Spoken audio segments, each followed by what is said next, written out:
په دنګو غرونو کې ننګ او د غیرت کیسې تللې په هر لوړې دي ستا د لوړ همت کیسې تللې په هر لوړې دي ستا د لوړ همت کیسې ستا په دنګو غرونو کې ننګ او د غیرت کیسې تللې په هر لوړې دي ستا د لوړ همت کیسې تللې په هر لوړې دي ستا د لوړ همت کیسې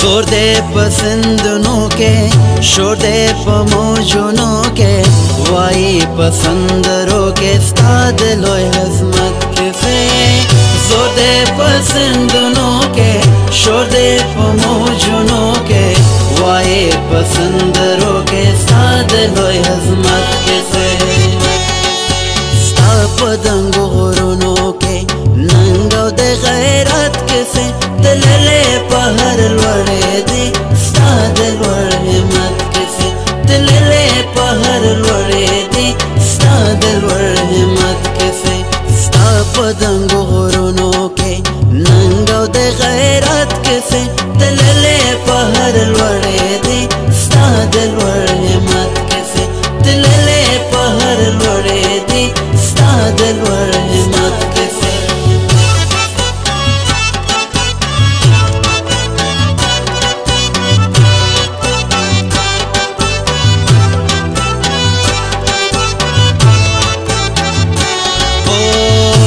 دختو دا گنوں کے سمو پغرونوں کے بورال کے شیرونوں کے استاد شامت کیسے استاد دختو دا گنوں کے سمو پغرونوں کے بورال کے شیرونوں کے استاد شامت کیسے ستا پدنگو غرونوں کے ننگو دے غیرت کیسے تللے پہر لوڑے دی ستا د لوړ همت کیسے تللے پہر لوڑے دی ستا د لوړ همت کیسے ستا پدنگو غرونوں کے بسم الله الرحمن الرحیم.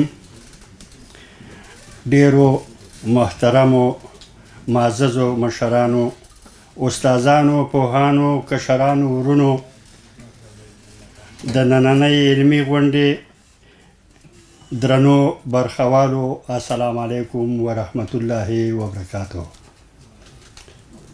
د هر څه د مخه زه عبدالهادي بیلوال د ملي تحریک اروپایي مرکزي څانګې په استازۍ تاسو ته په نننۍ علمي غونډه کې د ګډون له امله ښه راغلاست وایم.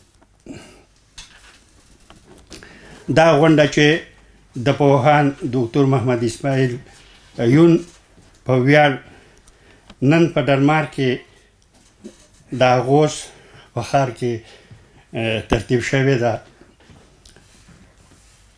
تاسې او موږ ټول یون صاحب ته ښه راغلاست وایو. هر کله راشئ، په خیر راشئ، ستړي مه شئ. دوستانو، زموږ د نننۍ غونډې اجنډا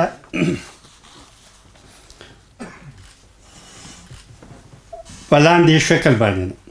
نننۍ غونډه به د قرآن عظیم الشان د څو مبارکو آیاتونو په تلاوت سره پیل کیږي. وروسته به ملي سرود اورول کیږي او بیا هم د هغې په ترتیب موږ څلور هیوادوال په نظر کې نیولي لیست کې دي چې هغوی به په خپل نوبت سره خبرې کوي. نو دا چې موږ نننۍ غونډه په رسمي ډول پیل کړو، نو زه د محترم الحاج رحم الدین حقمل صاحب نه په ډېر درنه هیله کوم چې مایک مخې ته راشي او قرآن شریف په څو مبارک آیاتونو نننۍ غونډه پیل کړي. حقمل صاحب. السلام عليكم ورحمة الله وبركاته. تطولو دمخه محترم يونستا خرا لاست ويم. أعوذ بالله من الشيطان الرجيم. بسم الله الرحمن الرحيم. قال الله تعالى هل يستوي يعلمون أو لا يعلمون أو كما قال الله تعالى فضل الله بعضهم على بعض. بسم الله الرحمن الرحيم. والسماء بنيناها بأيد وإنا لموسعون والأرض فرشناها فنعم الماهدون ومن كل شيء خلقنا زوجين لعلكم تذكرون ففروا إلى الله إني لكم منه نذير مبين ولا تجعلوا مع الله إلها آخر إني لكم منه نذير مبين كذلك مات الذين من قبلهم من رسول إلا قالوا ساحر أو مجنون أتواصوا به بل هم قوم طاغون فتول عنهم فما أنت بملوم وذكر فإن الذكرى تنفع المؤمنين سبحان ربك رب العزة عما يصفون وسلام على المرسلين والحمد لله رب العالمين وآخر دعوانا أن الحمد لله رب العالمين. دا احمد صاحب نه یوه نړۍ مننه. اوس د خپلو تخنیکي همکارانو نه هیله کوم چې ملي سرود چمتو کړي او تاسو ته یې واوروي.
مننه.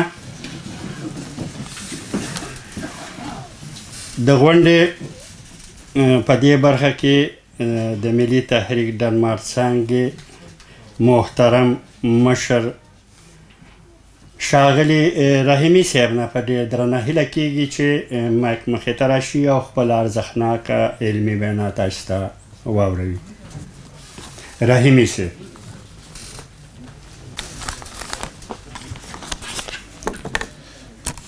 نحمده ونصلي على رسول الكريم أما بعد قال الله تعالى في القرآن المجيد والفرقان الحميد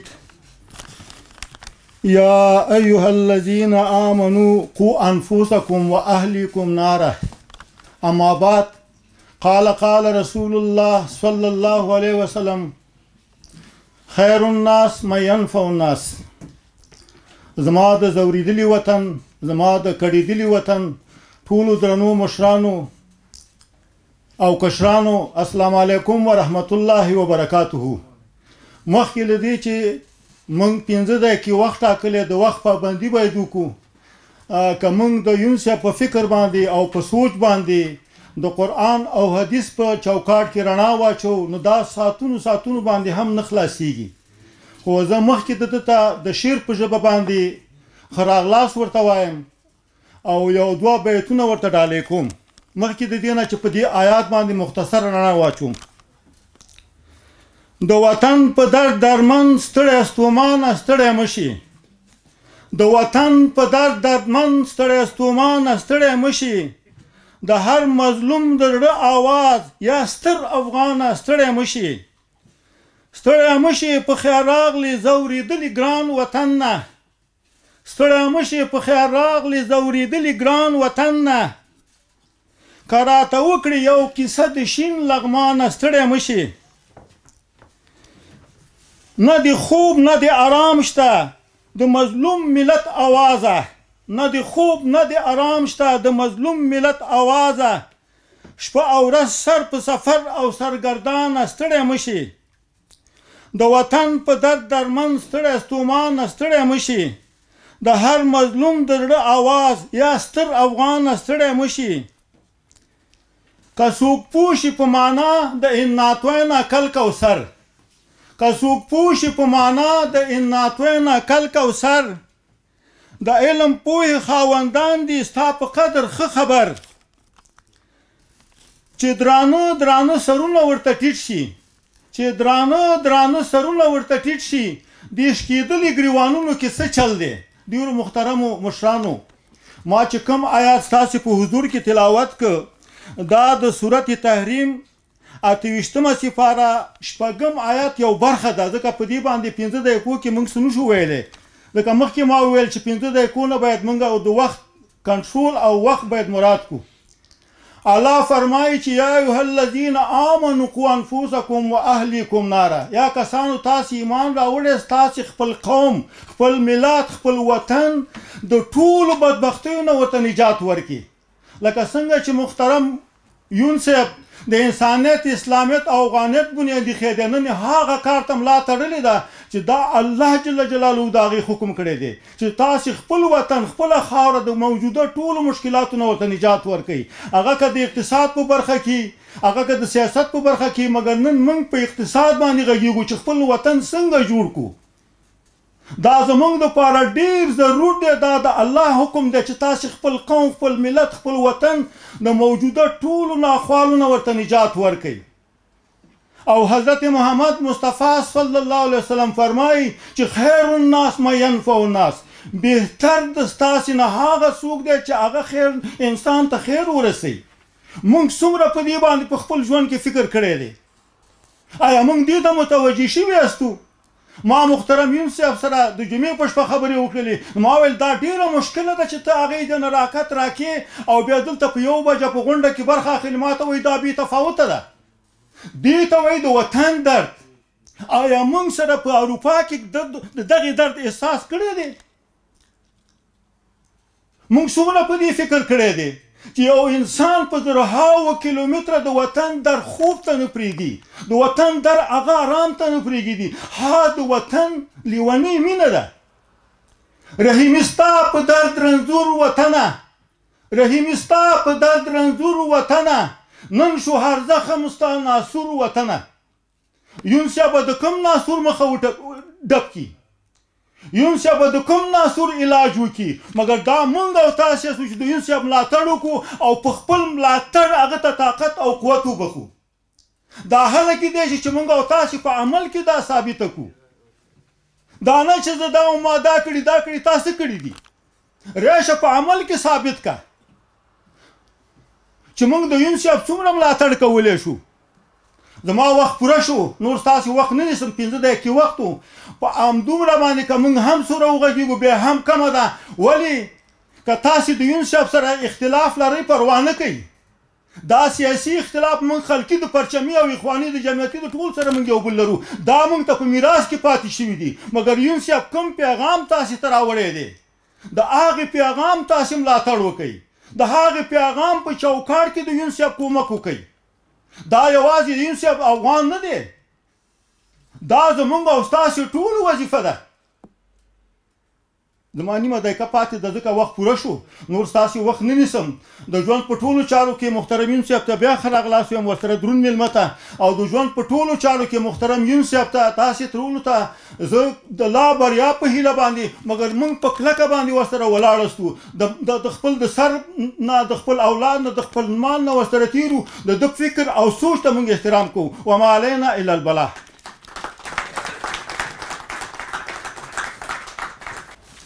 د محترم درون مشر رحیمي صاحب نه یوه نړۍ مننه.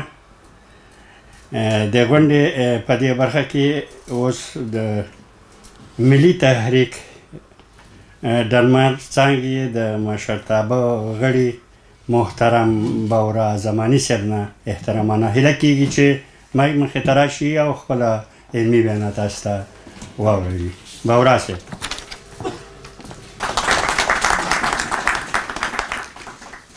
د لوی سپېڅلي څخه تعالی په سپېڅلي نامه چې ډېر مهربان او بخښونکی دی، ډېرو درنو قدرمنو څوک چې دلته په دې تالار کې یاست، یو څوک بیا وروسته موږ ګوري، ټولو ته ډېر زیات سلامونه او درناوی. ملګرو، په نړۍ کې به داسې پښتون افغان نه وي چې د پوهان محمد اسماعیل صاحب د نوم، کار او شخصیت سره بلدتیا ونه لري. پوهان محمد اسماعیل صاحب د افغانستان د پښتنو افغانانو یو وتلی، نومیالی او اغېزمن لیکوال، شاعر، څېړونکی، ژورنالیست، مدیر، سیاستوال، رهبر او د پوهنتون استاد دی. یونیسف د پښتو ژبې او ادب د پرمختیا او ودې لپاره سترې هڅې کړي او د پښتنو د کلتور، ژبې او ټولنیزو حقونو لپاره یو وتلی او قوي مدافع دی. لکه څنګه چې مې لږ د مخه د یونیسف د ځانګړو کارونو یادونه وکړه، په هغو لنډ نظر له تاسې سره شریکوم. د لیکوال په توګه د محمد اسماعیل صاحب ځانګړتیاوې. محمد اسماعیل صاحب د پښتو ژبې، ادب، تاریخ، سیاست، ټولنپوهنې او فرهنګي مسایلو په اړه ګڼ شمېر کتابونه لیکلي دي. زه د بېلګې په توګه د یونیسف د هغه کتاب حواله ورکوم چې ده پکې د حامد کرزي د واکمنې دورې یاداښتونه، شننه او ارزونه کړې ده. یونیسف د حامد کرزي د حکومت پر مهال د ملي امنیت شورا د فرهنګي چارو رئیس و او خپل کتاب ارګ ناویلې خبرې یې د هماغې دورې د سیاسي او تاریخي جریانونو په اړه لیکلي دي. دا اثر د افغانستان د سیاسي تاریخ یو مهم کتاب ګڼل کیږي. نو که یونیسف په خپله لیکوال نه وي، زموږ دغه تاریخ به د غیرو پښتنو لیکوالانو او مورخینو لخوا لیکل شوی وی چې ډیری وختونه یې د پښتنو تاریخ ته یو اړخیز، ناسم او حتی متعصب رنګ ورکړی دی. په ځانګړې توګه د پښتنو فرهنګ، دودونه او تاریخي رول په اړه د غیرو پښتنو مورخینو لیکنې ډېر ځله یا تحریف شوي وي او یا حقیقت ته کمه پاملرنه شوې وي. له همدې امله دا اړینه ده چې پښتانه په خپله د خپل تاریخ د ثبت او تحلیل لپاره قلم واخلي، تر څو تاریخي واقعیتونه له تحریف پرته راتلونکو نسلونو ته انتقال شي. د یو شاعر په توګه پوهان یونیسف نه یوازې د شعر ارزښت درکړی، بلکې په خپله هم شاعر دی. له همدې امله دې تل د لر او بر شاعرانو لپاره په ژوندون تلویزیون کې غونډې او سیمینارونه جوړ کړي او د ګڼو شاعرانو د کتابونو د چاپ او خپرولو ملاتړ یې کړی. په ځانګړې توګه د تراب صاحب، ځواب صاحب، دانش صاحب او نور ډېر شاعران ژوندون تلویزیون ته بللي او د هغوی پر هنر او ادبي فعالیتونو یې ځانګړي پروګرامونه جوړ کړي. د یو څېړونکي په توګه یونیسف د پښتو ژبې، ادب، تاریخ او سیاست یو مهم څېړونکی دی چې په دې برخو کې یې ارزښتناکه څېړنې کړي او لا هم دوام ورکوي. د دې څېړنیز کارونه دا برخې رانغاړي: د تاریخي پیښو، شخصیتونو او تحولاتو څېړنه، د ژبو د جوړښت، پراختیا او قواعدو مطالعه، د شعر، نثر او ادبي سبکونو تحقیق، د سیاسي نظامونو، قوانینو او ټولنیزو حقوقو څېړنه، د ټولنو، دودونو او کلتوري تحولاتو مطالعه. د ژورنالیست په توګه یون صاحب د ژورنالیزم په برخه کې هم ارزښتناک فعالیتونه کړي.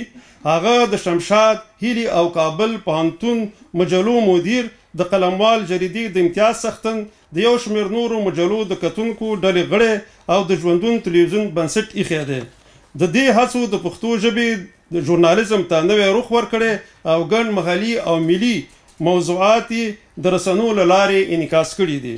د یو مدیر په توګه پوهان اسماعیل یون صاحب د تیرو 20 کلونو په اوږدو کې د لسګونو علمي، ادبي، ټولنیزو او سیاسي سیمینارونو، ورکشاپونو، مشاعرو او غونډو مدیریت کړی دی.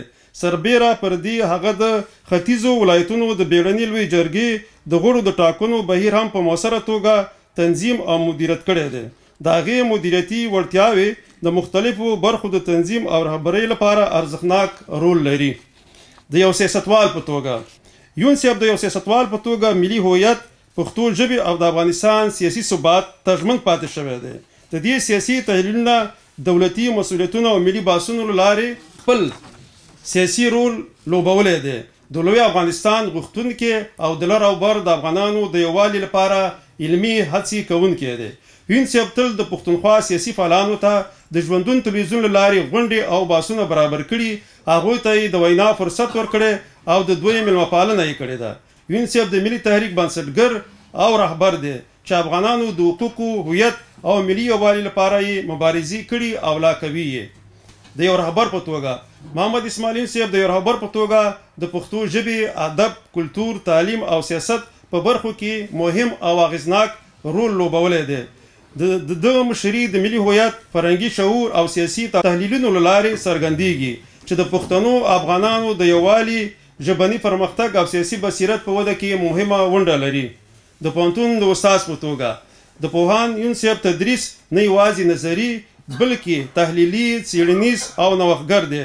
د دې ګڼو محصلینو لارښود پاتې شوی، علمي څیړنې یې کړي او د پښتو ژبې د تدریس لپاره یې معیاري تدریسي مواد چمتو کړي. ملګرو، دا هم د شاعران او لیکوالان دي چې زموږ پښتو ژبه یې ساتلې ده او یا ولس ساتلې ده. او کله چې یوه ژبه د اقتصاد ژبه نه وي، هغه بیا پر مخ باندې نه ځي. نو ځکه اقتصاد د یوې ژبې دپاره ډېر زیات مهم وي. نو یون صاحب خپله راغلی، هغه به خپله د افغانستان د رغونې او په دې سیمینار باره کې به خبرې کوي. زه ستاسې ډېر وخت نه نیسم. نړۍ مننه.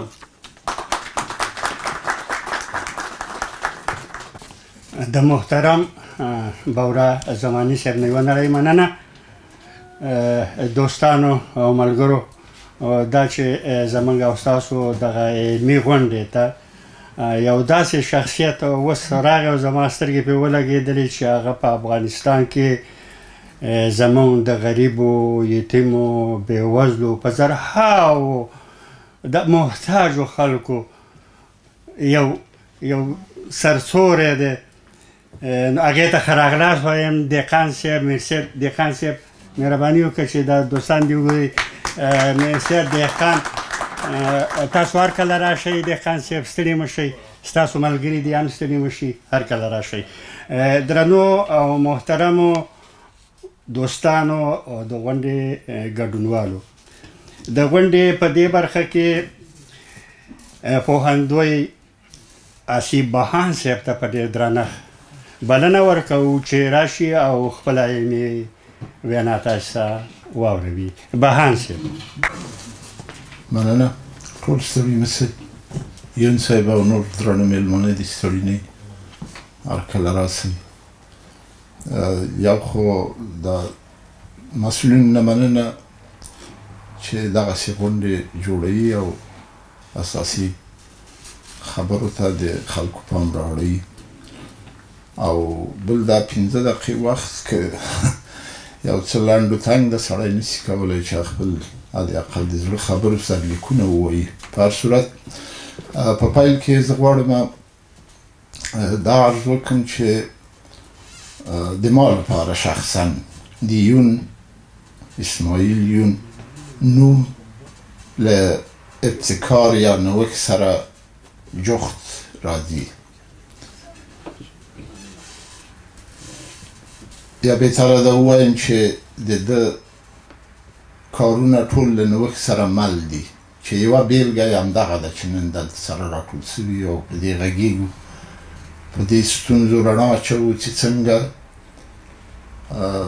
مونږ کولی سو چې وران ویجاړ افغانستان جوړ کړو. دا کار په یوه ورځ نه کېږي، په یوه میاشت کې نه کېږي.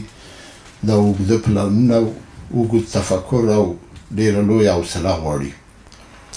د نوښت په برخه کې زه عرض وکړم چې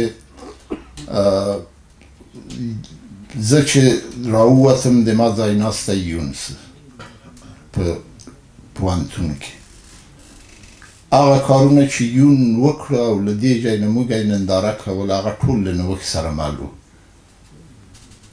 پوهنتون کې هغه 100 نمرې چې دي 80 د فاینل امتحان دي، 10 د کورني کار دي او 20 د وسط سمستر یا منځني امتحان نمرې دي. یون په هغو کې هم نوښت وکړ. یو نوښت مثلا دا و چې کومې کورني کارونه چې د 10 نمرو په خاطر شاګردانو ته ورکول کېدل، د هغو د تشویق لپاره یې د هغو لیکلې مقالې اصلاح کولې او په کتابي بڼه یې چاپولې. بله بیلګه یې دغه ده چې اوس په دې خبرې کوو، او یوه بیلګه یې څو کاله مخکې وه چې په جرمني کې یو سیمینار د دوی په نوښت جوړ سو. د هغه سرلیک که زه غلط نسمه افغانستان پرون نن او سبا دغسې به و. هلته هم په همدې موضوعاتو خبرې وسوې. په دې خاطر زه وایم چې د یون نوم باید له نوښت سره وي او تل و. اوس راغلو دې ته چې زه څنګه کولی سم په دغه پروګرام کې چې موږ د خپل وطن څنګه جوړ کړو، د ما رول به څه وي. دا چې په یون هر څونه وغږېږو دا بیل فصل دی، بیل باب دی. زه فکر کوم چې دغه به یې جای نه وي او دا د ده په هر کتاب او په هر نظر او په هر څه یې چې کړي مقالې او مجلې او تلویزیوني نشرات، دا هر یو ځان ته جلا بحث دی. موږ اوس په دې غږېږو چې موږ او تاسې هر یوه وظیفه چې ځان سره یې وسنجوو چې څه کولی سو. زه شخص دلته په 2 پرودکشنه موږ لرو. یو مادي پرودکشن ده، فیزیکي چې تولیدي بڼه ده. بل معنوي پرودکشن ده چې د یو لیکوال، د یو شاعر، د یو ژورنالیست وظیفه چی شی ده، څه کولی سي. ما تر اوسه څه کړي او پس له دې د دغه سیمینار یا د دغې غونډې نه وروسته څه کولی سم.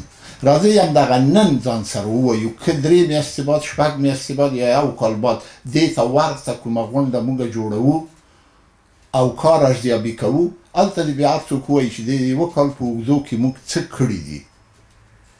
دا خبره به پرېږدو چې موږ هر یو ووایو چې ما کار کړی ده او ما عملا موږ څه کولی سو. د ما لپاره د نوي نسل روزل یو کاملا ډیر ستر مسئولیت ده.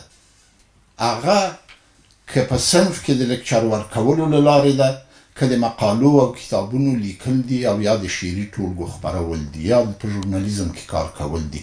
دې ته معنوي یا فرهنګي پرودکشن وایي. دلته نور لیکوالان، شاعران، درانه فرهنګیان ناست دي، د دوی وظیفه همدغه معنوي پرودکشن ده. د ما ښه په یاد دي چې څنګه موږ راغلو د یو لیکوال، شاعر او ژباړن په یو د کتابونو په مخکاته کې موږ ګډون وکړو چې هغه اوس ناسته چې نوزادي صاحب ده. هغه هم دونه کولی سو چې په څو کلو په اوږدو کې دغه کتابونه ولیکل، ویې ژباړل، چاپ یې کړل او دغسې یوه غونډه یې په تنها صورت ونیوله او موږ ولیدل. موږ هر یو څه کولی سو. زه نور ډېر ویل لرم خو افسوس چې وخت تنګ ده. موږ باید هر یو د خپل کار ساحت ځان سره مشخصه کړو که بیا وروسته دوی خپله مسؤلینو څه پروګرام درلود چې وی وایي د هر یو وظایف مشخص کړي چې څوک څه کولی سي. د اوس لپاره د همدغه وخت په چوکاټ کې د ما همدغومره عرض و. ډېره مننه، خوشحاله اوسئ.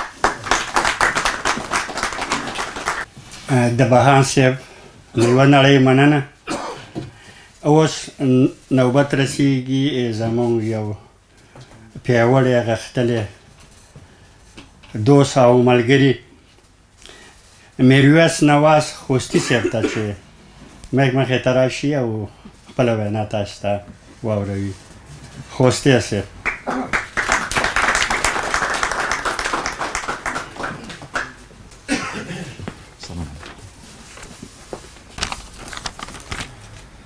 بسم الله الرحمن الرحیم. د لوی خدای په نامه. ګرانو محترمو مشرانو، همزولو او کشرانو، السلام علیکم ورحمت الله وبرکاتو.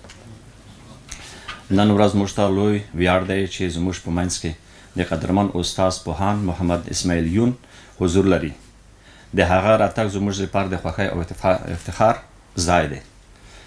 استاد یون صاحب، استاد یون د افغانستان په علمي، ادبي او فرهنګي ډګرونو کې ځانګړی نوم او مقام لري، لکه څنګه چې بابرا صاحب ډېره مفصل په وغږېدو. د هغه لیکنې، څېړنې او هڅې زموږ د ژبې، کلتور او تاریخ په بډاینه کې مهم رول لري. د هغه ژمنتیا او خدمتونه زموږ لپاره د الهام سرچینه ده او موږ هیله لرو چې د استاد یون شتون به زموږ د نننۍ غونډې د ارزښت نور هم زیات کړي او موږ ته به د هغه له تجربو او پوهې څخه د زده کړې فرصت راکړي. یو ځل بیا محترم استاد محمد اسماعیل یون ته ښه راغلاست وایو. که هر څومره په یون صاحب باندې بس وکړو بیا هم کم دی او د هر ظلم، د هر ظالم په مقابل کې د ګران وطن، د ګرانو هیوادوالو په مخ کې دی ولاړ دی. ځکه موږ تاسو ته ډېرې بېلګې دي او ډېر آثار والی مې لرو چې د هر مقابل د هغه په هغه کې دی ولاړ دی. نو د دې لپاره ښه راغلاست وایو او ښه ژوند ورته غواړو. الله دې همیشه د پښتنو د سر نه دی نه کموي او زه به ډېر وخت نه نسم، دغه وخت په لږ سره محدود دی. نور نو تاسو ته ټول ته ښه راغلاست وایو. د قدرمن ورور او ملګري خوستی صاحب نه یوه نړۍ مننه. د غونډې په دې برخه کې نوبت رسیږي محترم شاولي آریان صاحب ته چې د مایک مخې ته راشي او خپله وینا تاسو ته واوروي. آریان صاحب. اعوذ بالله من الشیطان الرجیم، بسم الله الرحمن الرحیم. درنو ملګرو او د نننۍ پرتمین غونډې محترمو ګډونوالو، د یون صاحب په رابطه ټولو دوستانو ډېرې خبرې وکړلې او بالخصوص زماني صاحب په هره برخه کې توضیحات ورکړل. ولې ما په آن هر کار، هر مبارزه او هر عمل یو استقامت ته ضرورت لري، اړتیا لري. یون صاحب تل یو با استقامته ولاړ او په هیواد میان شخصیت ده او د هیواد د دښمنانو د څیریو د افشا کولو په رابطه بې دریغه مبارزه کړې ده، بې له ترسه او بې له بیمه. څرنګه چې د عنوان دلته لیکل شوی ده چې خپل هیواد څنګه جوړ کړو، دا ډېره مهمه یو موضوع ده او دا ډېر مهم مطالب دي چې په دې رابطه به یون صاحب خپل نظر او خپل عملي کارونه او چارې ترسره کړي دي او کوي یې، هغې ته به دی په خپله اشاره وکړي. تاسو ولیدل چې په هیواد کې د اوسنیو ځینو نیمګړتیاو په رابطه د هره دروازه ټکولې ده، هر مشر سره ورغلی ده، ناست ده او هغوی ته یې د افغانستان د اوسني وخت ضرورتونه، اړتیاوې دا په ګوته کړي دي او بې له کوم بیمه، بې له کوم هغه نه. زه هیله لرم چې دغه غوښتنې چې د همیشه مطرح کړي دي او په هیواد کې د اوسني وخت اړتیا او غوښتنه ده دا ترسره شي. څرنګه چې استاد بهان صاحب یوې نقطې ته اشاره وکړه چې موږ څه کولی شو په دې رابطه او د دې ضرورت دی چې هر هغه افغان چې هغه په معنوي لحاظ، په اقتصادي لحاظ او هر لحاظ باندې کولی شي دا وطن د په اوسني وخت کې ضرورت لري دغه کارو ته او دغه خدمتونو ته. زه به تاسو ته زیری درکم چې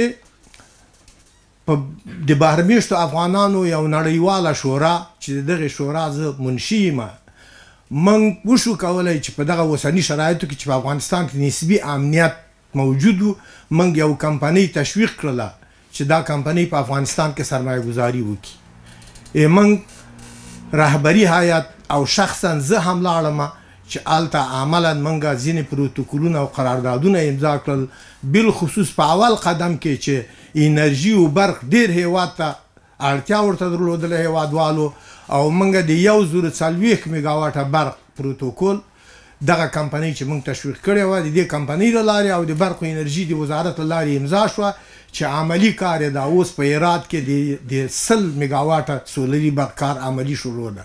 همدا ډول د دغه 1040 میګاواټه برق دوه ډېر اساسي بندونه چې یو د کوکچې په سیند باندې جوړیږي او یو د کونړ په سیند باندې چې دا هم د افغانستان د خلکو لپاره ولس لپاره ډېر اړین او مهم ده.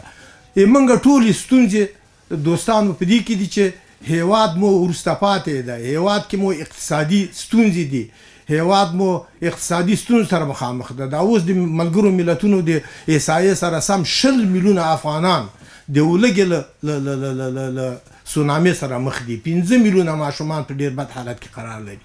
نو په دې رابطه باید افغانان چې په بهر کې دي که هر چیرې دي په دې رابطه باندې مرسته وکړي. تاسو معلومه ده چې یو تعداد خاینین دي وطن دښمنان دا اوس عملا خیره مؤسساتو ته سره بحثونه کوي او هغه کوي چې تاسو افغانستان سره کومک مه کوئ. دا څونه یعنی خاینانه هغه ده. نو بنان دوستانو موږ هر یو د خپل وس په اندازه باندې باید د دې هیواد لپاره کار وکړو او لکه چې مخکې وویل شوی چې موږ په دغسې غونډو کې دغسې هغو کې هغه څه چې وایو هغه حد اقل عملي کولی وشو. ما خپله د دغه اوسني نظام د چارواکو ته 14 مقالې په اول کې د تقریبا انتقادي ډول باندې ولیکلې او حتی ځینو کسانو ته مې ولیږلې په هغه ادرس باندې. خو ستونزې شته، امکانات شته، موږ امیدوار یو چې دغه امکاناتو ستونزې اساسه حل شي او هیواد مو یو هغه مسیر ته ولویږي چې هغه د اوسني وخت د زمانې خبره ده او ضرورت ورشته ده. ډېره مننه، نور تاسو وخت نه نیسئ. د محترم شاه ولي اریان صاحب نه یوه نړۍ مننه. اوس نوبت رسیږي زمونږ یو غښتلی ځوان پیاوړی ملګری ذبیح الله جان ته چې راشي او یو ښکلی شعر تاسو سره شریک کړي. ذبیح الله جان. بسم الله الرحمن الرحیم. په لومړی سر کې تاسو ټولو ښاغلو مشرانو کشرانو خصوصا یون صاحب ته، چمتو صاحب محترم، دیقان صاحب محترم، هر کله راشي.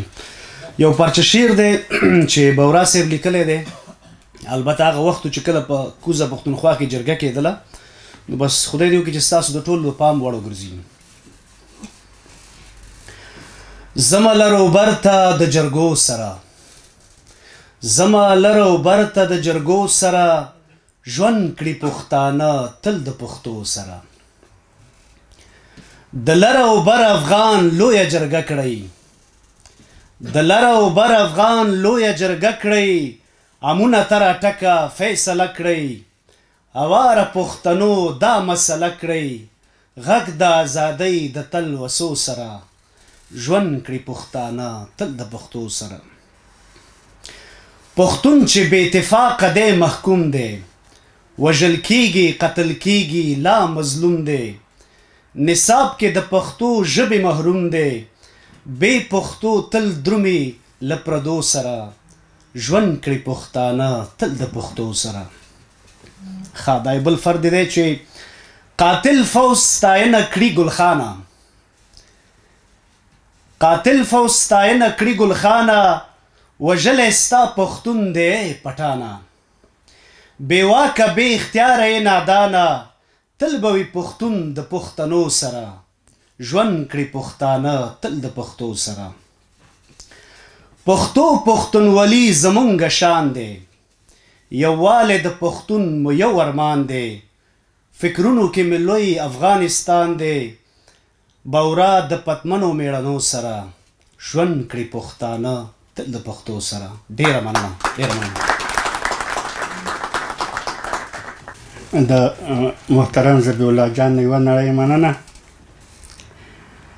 د انسانیت، اسلامیت او افغانیت په لار کې ستر سالاره ستړی مه شي.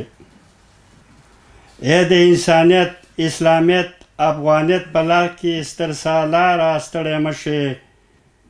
د لوټمارانو، لنډغرو، غاصبانو، قاتلانو مخکې توپانه ستړی مه شي. درنو دوستانو، د غونډې محترمو ګډونوالو، دا چې نور واینوال نشته، نو اوس نوبت رسیږي محترم پوهان دکتر محمد اسماعیل یون صاحب ته چې د مایک مخې ته راشي او خپله ارزښتناکه علمي وینا تاسو ته واوروي.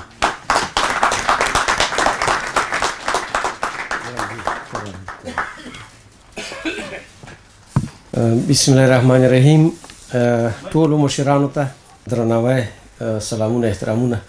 نن خو دلته زموږ درانه قدرمن مشران، استادان، مخور شخصیتونه، علمي کدرونه د افغانستان چې د عمر ډیره زیاته برخه یې افغانستان ته وقف کړې، خو بیا حالات داسې راغله چې د خپل پلرني وطن څخه یو څه لرې شول. نو دې درد موږ احساسوو. دې غونډې ته تشریف راوړی ټول ته هرکلی ښه راغلاست وایم. مننه کوم، کورودانۍ ورته وایم. له پرون رئیس چې دلته راغلی، موږ سره زموږ بهرمیشي افغانان وروڼه، د هغوی مشران ډېر ستړي دي. دهقان صاحب نه مننه کوم چې له پرون رئیس زموږ کوربتوب کړی، ستړی شوی، او پرون یې ډېره درنه غونډه جوړه کړې وه. نن هم تېره شپه تقریبا 10 ساعته مزل وکړو، ته دې ځای ځان راورسوو. دې غونډې ته یې موږ راورسولو، کورودانۍ ورته وایم. دې غونډې جوړونکي قدرمن ورور ځوان فعال شیرینزو صاحب، دغه نور ملګري بورا زماني صاحب، دویزی صاحب، ملکزی صاحب، بیلوال صاحب او نور ملګري چې دې غونډې په جوړونه کې برخه اخیستې، دوی ته دوی نه مننه کوم، کورودانۍ ورته وایم. نو زموږ قدرمن استادان ټول ته ناست دي. ما غوښتل چې داسې یو موضوع باندې بحث وکړو. افغانستان کې مې ډېر چرت وهلی ده، شپه ورځ چرت وهو چې کومه لاره چاره موجوده ده چې شرایط بحراني سخت دي. په سختو شرایطو کې سړی کومه لاره چاره پیدا کړي چې هېواد ته کار وکړي، چې وخت راڅخه فوت نه شي، حادثې راڅخه مړې نه شي، یا هېرې نه شي، یا تېرې نه شي. نو په دغسې شرایطو کې څه کول پکار دي؟ ډېر نظرونه هلته وو پخوا نه، چې یو نظر دا و چې کله حالات مثبت شي، راڼه شي، ملایم شي، بیا د کار دپاره شرایط برابرېږي. نو هغه وخت کې هر ډول کار چې ده بې خطره مشکل نه وي، نو سړی په ښه وجه باندې یو کار ترسره کولی شي. بل نظر دا و چې نه، دا حالات چې دي دا زموږ په واک کې نه دي. ثبات راوستل یا د سیاسي نظام اصلاح، سمون، رغون، دا پوره وخت غواړي. که څوک د دې وس لري چې سیاسي نظامونه اصلاح کړي، ښه کړي، مثمرې کړي، ګټورې کړي، د هغوی سره باید همکاري وشي، مخه ډب نه شي.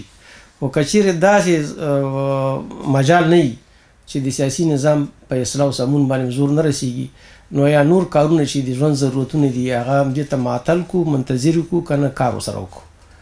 نو موږ ته چې کله کومه شخصي تجربه ده چې کوم کار باندې زور نه رسېږي، یا مکلفیت نه یا مسؤلیت نه، نو هغه کې که ځان راټاله نه کړو، ښه به نور کارونه ښه ده. اجتماع چې ده متفرقه ده، د ژوند بېلابېلو برخو کې، ډګرونو کې ورته د کار ضرورتونه دي، هماغه کارونه باید وکړو. تېرو 20 کلونو کې چې کوم بحرانونه، جریانونه رامنځته شول، تاسو ټول پرې واقف یاست. کېدای شي ځینو دوستان پکې مستقیم او نامستقیم ډول باندې داخلي، ځینو پکې مثبت کار هم کړی، او د ځینو برخو کې زور نه رسېدلی. نو خو بیا هم چا چې کار وکړو، کار پاتې شو، زمانه چې ده هغه تېره شوله. اوس موږ په داسې شرایطو کې یو چې سنجول هم ده چې 500 کلونو کې کم نظامونه، حکومتونه چې افغانستان کې رامنځته شول، د هغه په ښېګڼې بدګڼې باندې دا ځای بحث وړ نه دی چې موږ دلته ډېر پرې بحث وکړو، ځکه چې سیاسي مسایلو باندې د نظر توافق موجود نه وي. دا د ریاضي فورمول نه ده چې 2 + 2 = 4 ټول پکې هېڅ خبره ونه کړي چې دا واقعیت ده. سیاسي مسایلو کې نظر اختلاف طبیعي خبره ده وي. نو په تېرو 500 کلونو کې هم داسې نظامونه تجربه نه کړه چې هغه 100% کې د افغانانو کلي توافق پې موجود دي. ټول ته خوشاله یو دی موثر او ګټور کارونه کوي. حتی هغه نظامونه چې د ښې نظریې پر بنسټ باندې یا د ښې احساس پر بنسټ باندې رامنځته شي هغه هم اکثره وخت د خپل هغو اولادونو د قتل سبب شول چې هغوی د بار په اوږه اخیستی او چې دغسې نظامونه حاکم کړي وو. بلاخره دې ته ډېر تاوان تمام شول. ولس خو بله خبره ده. اوس چې فکر کوو چې داسې د ځمکني واقعیتونه خو داسې دي چې په راتلونکو کلونو کې داسې نظامونه چې ټول پرې توافق ولرو چې دا زموږ په ګټه ده، زموږ د نظرونو انعکاس کوي، زموږ د خلکو غوښتنې منعکسوي، دا احتمال کمزوری ده. خدای دې وکړي چې وشي داسې کار وشي. او که دا کار وشي نو موږ ته به یو څه زمانه چې ده هغه هم لاسه ورکړي او فاصله هم لاسه ورکړي. نو ښه دا ده چې د بحرانونو سره سره چې هېواد کې بحران روان دی، سیاسي یا فوزي یا اقتصادي بحرانونه شته، په دغسې شرایطو کې څه کولی شو؟ نو مونږ یو تنګه دریڅه شته ده چې که چېرته هماهنګي وشي، همغږي وشي، دغه موقع هغه نه هم سړی د هېواد په ګټه باندې کار اخیستلی شي. خپل فردي مسؤلیت چې ده هغه ادا کولی شي. د بهر میشتو افغانانو مثال به ورکو. په تیر نظام کې چې د بهرنیانو ډېره فوق العاده مرسته وه، د افغانستان عمومي اقتصاد چې و سرکل یا د پیسو دوران چې و په کال کې 20 میلیارده ډالر و. دا د افغانستان ټوله پانګه ده چې په افغانستان کې سرخېدله. بیا په 2014 کال نه وروسته لږ دا هغه چې و راکم شو، د پیسو دوران چې و راکم شو. بیا دغه نوي خلک چې راغله واک ته چې رسېدل د وخته پورې دا تقریبا 14 میلیاردو ده دا عمومي پانګه چې و دا راښکته شوله. اوس مهال کېدی شي اټکل له مخې دا 10 میلیارده شاوخوا کې د افغانستان ټوله پانګه چې ده چې په مملکت کې دوراني حرکت لري دا 10 میلیارده شاوخوا کې. دا په بهرمیشت نور هېوادونه چې دي دا د سګرټو د یو کمپانۍ کلنی محصول هم نه ده. یعنې زموږ اقتصادي حالات چې ده ډېر کمزوری ده. په دې کې بیا د افغانانو ونډه څومره د بهرمیشتو افغانانو د تیر نظام په وخت کې په رسمي ډول چې د بېلابېلو حوالو له مخې چې ثبت او راجستر ممکن و، نو 900 میلیونه افغانۍ چې ډالر د بهرمیشتو افغانانو لخوا افغانستان ته داخلېدل. اوس یې په قتلوي ډول باندې خلک مهاجرت ته اړ شول، کورنۍ راووتلې، خصوصا اقتصادي قشر او تحصیلي قشر دا هېواد نه بهر ته مهاجر شو. د بهرمیشتو افغانانو لخوا افغانستان ته ډېرې پیسې داخلېږي. هر سړی خپلې کورنۍ سره کومک کوي، لږ تر لږه $100 چې میاشتې کومک وکړي. د اوسنیو احصایو له مخې چې ډېرې به دقیقې نه وي، نو 1 میلیارد او 800 میلیونه ډالر چې دي د افغانستان ته داخلېږي. د ټول حکومت عواید چې دي کلني عواید څه ډېر کوشش وکړي فشار او زیار دا ټول په خلکو باندې فشار راوړي، نو دا 2 میلیارده ډالرو شاوخوا کې کلنی عواید دي د کلني عواید د حکومت. نو فکر وکړئ چې د ټول حکومت چې افغانستان دستګاه په لاس کې ده، دې کلني عواید چې دي چې دی جمع کوي د بهرمیشتو افغانانو له عوایدو سره تقریبا مساوي دي. یعنې د افغانستان په بیا جوړونه کې یا نوې رغونه کې د ژوند په چلونه کې د بهرمیشتو افغانانو رول چې ده دا تقریبا نیم په نیم ده د ټول نظام سره. او په داسې حال کې چې هیڅ ډول منفي هغه نه لري ریاکشن دا مرستې چې افغانستان ته داخلېږي، یعنې مثمره ګټه ده، بې خطره بې ضرره ګټه ده. او حکومت چې کمې پیسې خلکو نه اخلي بیا بیرته په خلکو مصرفوي، نو هغه کې کېدی شي معاش او دا شیان مطرحي ډېرې بیرته دا پیسې بیرته په مستقیم ډول باندې د هېواد د بیا رغونې لپاره کمه برخه ولګي. اکثره مصارفاتي هغه دي لګښتونه دي چې کېږي. نو اوس موږ وایو چې آیا دا مه ورکو لاس تر زنې کینو په بحراني شرایطو کې او که کار هم وکړو. که د نظامونو اصلاح د خلکو په وس برابري نظام اصلاح کی نور الله نور هغه کار دم کوي، خو که نظامونو اصلاح ته پوره زمانہ یا پوره واټن ای نو دغه مېس کې باید موږ خپل کارونه هم ترسره کړو. نو موږ ویل چې سیاستوال به خپل کار کوي، لیکوال به خپل کار کوي، د پوهنتون استادان به خپل کار کوي. بیا یو وخت کې د حساب او د کتاب وخت به راځي، یو ورځ به یار لاره حساب را کوي، د کتاب حساب خبره به کېږي. بیا به سړی حکومت ته وویلی شي چې دا خلک چې د خپل لاس خوله د هغې ثمره افغانستان ته رالیږي د هغوی کلنی تولید دومره دی او د حکومت کلنی تولید چې دا دومره دی. نو بیا سړی سره حساب کولی شي. په دې کې بیا موږ فکر وکړو چې کم کارونه چې دي چې په اسانۍ سره ترسره کېږي. اوس افغانان دي بهر کې یا په داخل کې غټه پانګونه کوي، مثال فابریکه جوړوي، صنعت او زراعت کې پانګونه کوي. دا کېدای شي ځینې اداري پروسیجرونه ډېر سخت دي یا رسک ومني، ستونزو خطر سره مخامخ شي. نو که څوک دغه غټه پانګونه کوي هم کورې ودان، او که غټې پانګونې ته مثال تشویش لري یا حکومتي مراجعې د همکارۍ جوګه نه دي، نو هغه نه پرته داسې لارې چارې هم شته که نه چې موږ داسې پانګونه کوو، وړه پانګونه مګر موثره پانګونه. هغه کې څوک څه کولی شي؟ موږ فکر وکړو چې هغه پانګونه چې اول بې خطره ده، بروکراسي پکې مطرح نه ده، کاغذ پراني پکې مطرح نه ده، د حکومت جواز ته پکې ضرورت نشته، راځي دغه ځای نه شروع کړو. او دې کې به هیڅ ډول خطر احساس پکې نشته د پانګې. نو موږ راځي چې دای باندې باس وکړو چې افغانان چې دي په لومړي ځل کې اوس هم اکثره د عملي بیلګې شروع کړي دي ډېرو خلکو دوستانو چې راځي هغه افغانان د اول له خپل کلي له خپل کوره شروع کړي. اول کار دا وکړي چې خپل کلي کور کې ځان ته خپله یو حجره یو دیره یو کور جوړ کړي، پوخ کور. دې کې به خلکو ته د کار زمینه برابره شي، تخنیکي وسایل چې دي، کاري وسایل هغه هم په کار ولېږي، کاري قوه چې ده هغه هم افغانستان نه بهر نه شي او وطن به مصرف کولی شي. د سړي پانګه چې ده دا به په خطري برخو کې مصرف نه شي. دی سبا ته دی اولادونه چې دي دی خپله چې دي کور ولس هېوادو صاحب کېدای شي همداسې یو نظر سره هلته کابل ته هم راغلی او کېدای شي نور دوستانو عملا مخکې هم کار شروع کړی. نو موږ وایو چې راځئ افغانان دغه نه واسو دې ته چې راځئ د خپل کلي کور ولس کې خپله خونه چې ده د هېواد بیا رغونه له دغې برخې شروع کړو. نو که موږ محاسبه وکړو داسې په لکونو افغانان شته ده چې هم د فکر خاوندان دي، هم د وس خاوندان دي، هم د مسلک، هم د نظر، او هم هېواد سره مینه ډېره زیاته ده. هم غواړي چې خپل اولادونه یې له خپل هېواد سره رواني یا روحي رابطه دایما قایما دا وساتي. نو دې ځای نه به شروع کړو. که څو زره کوره افغانان شروع کړي نو دا د لکونو خلکو ته د کار زمینه پکې برابري. دې نه پرته دا خو یو اړخ شو چې هم شخصي تشبث دی یا شخصي ګټه ده، ځاني ګټه ده. هم کلی ورسره سوکاله شو، هم ولس سره سوکاله شو. د پانګې خطر پکې صفر دی، یعنې پانګه پکې په هغه لحاظ د پانګې شکل به بدل شي. پخوا نغده پیسه به، اوس به دیوالي، باغ به وي، بڼ به وي، پیسې شکل بدل شو مګر پیسه له منځه لاړه شو. دویمه په دې څنګ کې اجتماعي خدمات دي. که د ځینو دوستانو دا وس کېږي چې د خپل دغه شخصي تشبث تر څنګ یو اجتماعي خدمات هم وړاندې کړي، دا بله ګټه ده. اوس افغانانو تجربه ترلاسه کړې، شخصي تخنیکي وسایل زیات شوي دي په بېلابېلو سیمو کې. مثال دا واړه چک ډیمونه چې دي چې دوی د چاپېریال په بدلون کې ډېر اساسي رول لري. دا خلکو شروع کړي په $1,000 باندې مثال یو وړوکی چک ډیم جوړولی شي چې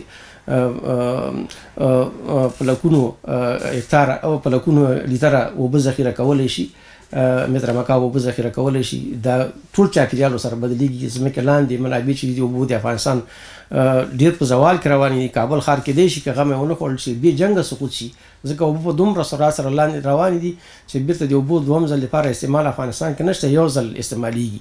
نو بسته ښارونه به حتی که حکومت ورته توجه نه کوي د سقوط په هغه کې دي، په درشل کې دي.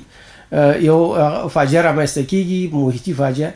دغسې فاجعو د مخنیوي دپاره کار افغان په خپل کلي ولس کې واړه چک ډیمونه شروع کړي، له خپل ولس سره مرسته وکړي. هم به د اوبو خور سیستمونه جوړ شي، هم به د ځمکې لاندې اوبه، هم به چاپېریال سره رغه شي. د ځنګلونو په بیا رغونه کې، په پراخونه کې که افغانان مرسته وکړي. تحصیلي برخه کې چې موږ داسې میکانیزم جوړ کړو چې دا افغانان چې بهر کې دي سیدی پانګه له منځه لاړه نه شي. افغانان چې دي هلته اوس په داخل کې تحصیل شرایط چې دي ډېر تنګ شوي، خصوصا د خویندو دپاره. نو که داسې زمینه برابره شي چې ځینې افغانان یو یا دوه سکالرشیپونه یا د هغوی لګښتونه ګورمیشت افغانانو ته چې تحصیل دپاره شوقیان دي، علاقه لري، دوی ته به ورکړي. دا پیسې دې په اسان ډول په پور ورکړي. هر کله چې دغه خور یا ورور د تحصیل هغه نه خلاص شو، دغه پیسې دې بیرته په امانت ډول دغه شخص ته وسپاري، دی به بیا بل ته ورکړي. پیسه به له منځه نه ځي، خو یو کار به پکې سرعت پیدا کړي یا به دوام پیدا کړي یا به سرکل چې د هغه به تو شي. دې کې موږ ډېر واړه شیان نور هم یاداښت کړي. بیا به شیرینزوی صاحب سره کېنو لیست به درولېږي. یا خپله افغانان چې غواړي یو کار خپله وکړي، په نښه یې کړي. نو په زرګونو افغانان په زرګونو پروژې موږ کال کې افغانستان ته داخلولی شو په دې ډول باندې نه د شاه احسان په تاسې باندې شته ده نه تاسې باندې څوک فشار راوړلی شي مګر شرایط چې دي سره دي چې شرایط بحراني خو په سرعت سره د تغییر په حال کې دي نور نظامونه چې دي په ځینو برخو کې به کېدای شي انحصار رامنځته کړي خو دا سرعت د علم او د پرمختګ داسې ده چې نه دې نه وروسته مذهبي سانسور ډېره نتیجه ورکولی شي او نه دا شیان تر اخره پورې دوام پیدا کولی شي د سیاسي بدلون احتمال شته مګر موږ هیلهمن یو سیاسي بدلون چې د په بحرانونو باندې بدل نشي د یو بحران له پاسه بل بحران راشي بیا هغه اصلاح کول خدای وکړي چې سیاسي تحولات هم له وینې تویونې پرته دا رامنځته شي دا کار وشي موږ په دې کې یو څه ناڅه تجربه لرو عملي کار هم کوو حکومتونو ته هم غږ کړی وی کار متل کړی وی ډېر کار به خراب شو تیر نظامونه چې موږ وایو چې لا ډیموکراسي پکې وه بهرانیانو یو څه ناڅه تنفس ازادي پکې وه یو څه کار دی کولو شو هلته هم ډېر شرایط سخت کاغذ پراني بروکراسي دا پکې دومره زیاته وه فساد چې کار نه پرد موږ د اطلاعات او کلتور وزارت به د یو بیلګې په توګه یاد کړو دا تقریبا کال کې 2 میلیارډ افغانۍ د مامورینو معاش او د دولتي مصارفاتو مګر تولید کال کې 2 کتابه نه و 2 سیمینار نه و موږ کېدای شي دلته ډېر هغه دوستان دلته ناستي چې موږ سره همکار پاتې شوي په تېرو 10 کلونو کې چې موږ علمي سیمینارونه غونډې جوړې کړي دي لګښتونه یې برابر کړي تخنیکي پروسه یې موږ برابره کړې مثال میرزمان خان د افغانستان ملي قهرمان موږ د هغه دپاره لومړي ځل دپاره سیمینار ویو ببر خان زادران 93 کاله بعد موږ د هغه دپاره سیمینار وکړو افغانستان کې چاته خپل سیمهوال هم د هغه د شاهکارونو نه دغونه خبر نه نو 850 شاوخوا کې علمي غونډې سیمینارونه ورکشاپونه موږ د دولت له همکارۍ نه پرته جوړ کړه په داسې حال کې شاته دولت سره په تصادم کې واقع و په حکومت سره ځکه چې هغه د ځینو شیانو ډېر مخالفت یې کوه 450 شاوخوا کې مظاهرې وشولې چې د افغانستان د ملي هویت د ګټنې لپاره هغه خدای فضل ده دا بهر میشتو افغانانو دې کې همکاري وکړه اند بهر کې مظاهرې وشولې داخل کې وشولې بل اخر د وخت حکومت مجبور شو چې د قانون مطابق د خلکو د حقانیت دعوه چې دا هغه ته غاړه کړي کنه هغه وخت چې مثال مقاومت نه وای شوی د بحران په مقابل کې د عکس العمل نه وای ښودلی نو اوس به دغه اصلاح ډېره سخته وه حتی دغه حکومت چې اوس ډېر سرزوری هم دی دا هم په ځینو قوانینو کې اصلاحات نشي راوستلی نو د خلکو قرباني وه ثمر یې دغه د اوس هر څوک د هویت تذکره په افتخار سره په جیب کې ګرځوي تا هویت چې ده د خطر نه بچ نو نور یوازې تحریک لوګو باندې چې چاپ شوي دي هغه تقریبا 215 عنوانه علمي کتابونه دي چې بېلابېلو لیکوال مګر په داسې حال کې چې د افغانستان د دوو تیر شل کلن نظام چې اوس د جمهوریت په نامه مسمه وسره دي چې د اکثریت د جمهوریت مخالف د جمهوریت په راس کې وو هغوی 215 عنوانه کتابونه یې چاپ کړي د حکومت خپله د حکومتي ارګانونو لپاره 12.5 ټوکه کتابونه موږ اطلاعات او کلتور وزارت سره کومک وکړو چې تاسې ولایت کتابتون ته ورکړئ نور دا سیمینارونه غونډې او دا ملي غونډې ملي ورځې د لر او بر د پیوستون داسې وخت په افغانستان کې چې چا د خپلواکۍ ورځ نه سوه نمانځلی د خپلواکۍ په ورځ کې به دی له د جمهوریت په دوران کې ته یادوم اوس هر څه بیخي بلې خواته لاړ د خپلواکۍ د ورځې په نمانځنه کې به د احمد الله خان غازي د عکس پر ځای د یو غله عکس پورته کېده چا ورته څوک پورته نه شي کتلی وګوره خو که دا پورته کړی ډېره علاقه ورسره لري یو بله ورځ کې پورته کړه نو دا خو خاصه د احمد الله خان ورځ ده د هغه سره مربوط مګر زمونږ محافظه کار چارواکي به بیا دا هم تا باندې به تور پورې کوو چې تاسې د ملي وحدت مخالف هستئ هغه چمتو سي خوا نظام په داخل کې حالات به ورته معلوم یعنی په حاکمیت کې محکومیت حاکم وي تش په نامه نو یو څه مبارزه وشوله هغه مبارزه چې هغه انرژي اوس نشته هغه دوستان چې انرژي ضایع کړه هغه هم کېدای شي اوس انسان خو مشخصه برخه کې انرژي لري طاقت لري توان دایما تولیدي کار نشي کولی نو مونږ خوشحاله روحاً خوشحاله په دې هر څه زه لاړم ما د بل شي دعا نه کړم خدای وکړي چې دا هویت زموږ خوندي پاتې شي شرایط بحراني دي په بحراني شرایطو کې که خطر پیښ کړه نو بیا بیرته نورمال حالت چې راشي چې هغه حق نشي ترلاسه کولی هغه کار وشو روحاً ارام اوس دغه ده چې وطن کې نسبي امن راغلی ذهني سکون نشته مګر فزیکي هغه شته سکون شته یا فزیکي امنیت خوندي دی یو فضا شته ده چې په دغه سرک کې هم سړی کولی شي لږ لږ کار وکړي نو په دې خاطر راغلم چې بهر میشتو افغانانو سره سلا مشوره مو وکړو دې نظرونه واخلو بې فشاره کار چې دې ته اقتصادي زیان متحمل نشي دغسې کارونه کار واخلو.